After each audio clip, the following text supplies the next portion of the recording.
The wrecked bodies of those who had gone in search of Pandora's box lay before him, and at once Kratos knew who was responsible. For this was not the first time he'd seen the ruin Ares and his minions had left in their wake. Kratos had experienced it firsthand years before. The youngest and boldest captain in the Spartan army, Kratos inspired fierce loyalty in his men. It had always been enough to carry them through any battle, until this day. The barbarians to the east numbered in the thousands, and descended on the Spartans without mercy.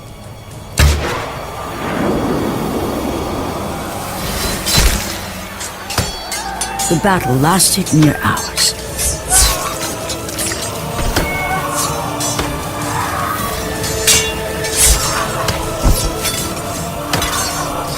The discipline and training of the Spartans did little to stem the tide of the merciless barbarians.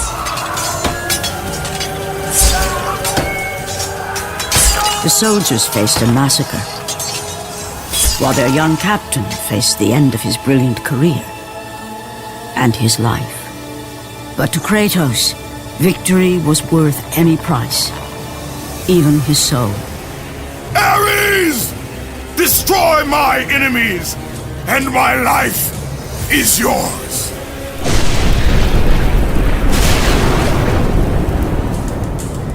That desperate call for aid would come to haunt Kratos for all his days. By the gods, what have I become?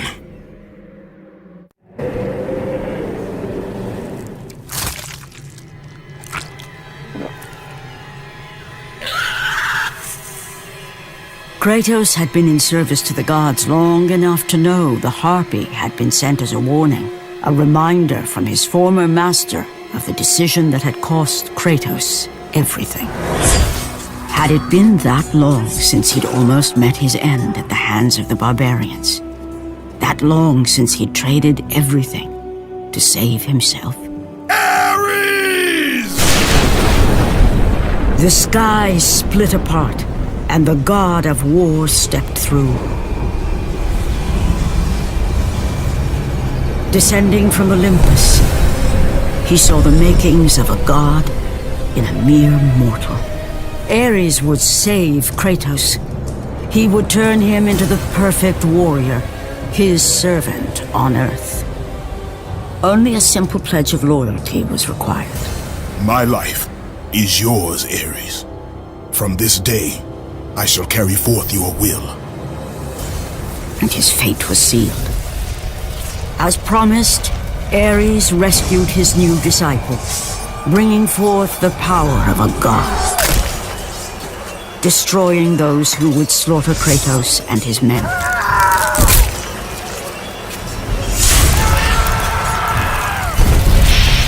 As for Kratos, no mere sword and shield would befit the newest servant of the god of war.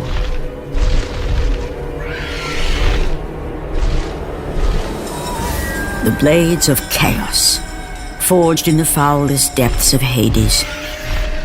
Once attached, the chains remained so, chained and seared to the flesh, a part of the bearer's body, a permanent reminder of Kratos' pledge.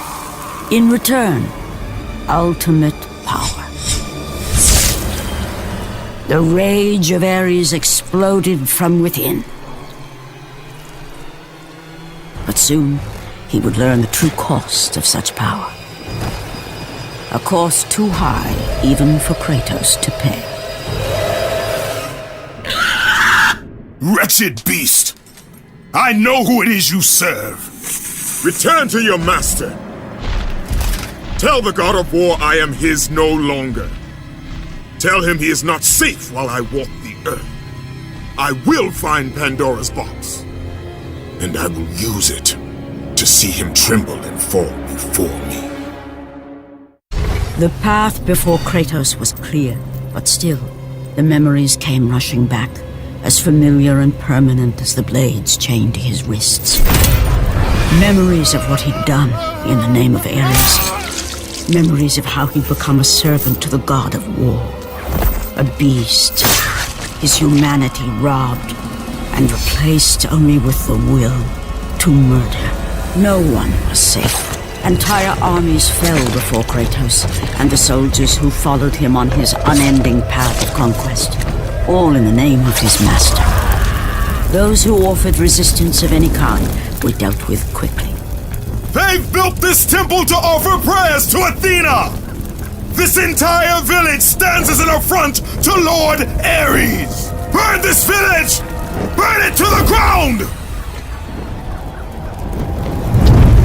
Emboldened by the god of war, Kratos' army was ruthless, feared throughout the world for their brutality.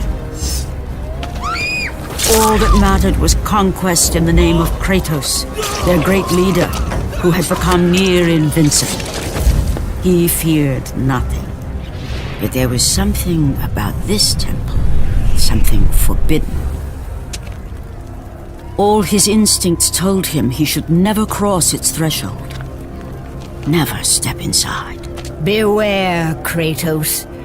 The dangers in the temple are greater than you know. But the village oracle's warning fell on deaf ears. His ambition would not be denied. All who opposed him would die.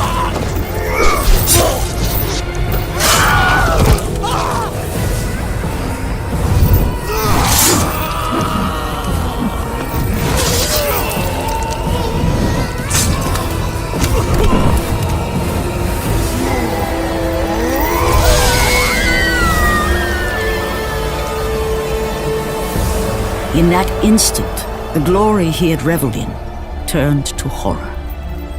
The image of his two final victims would stay with him for all his days.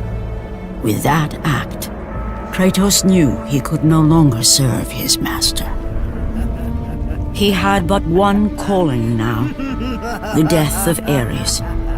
He would murder the god of war. Ares, you will die for what you did that night.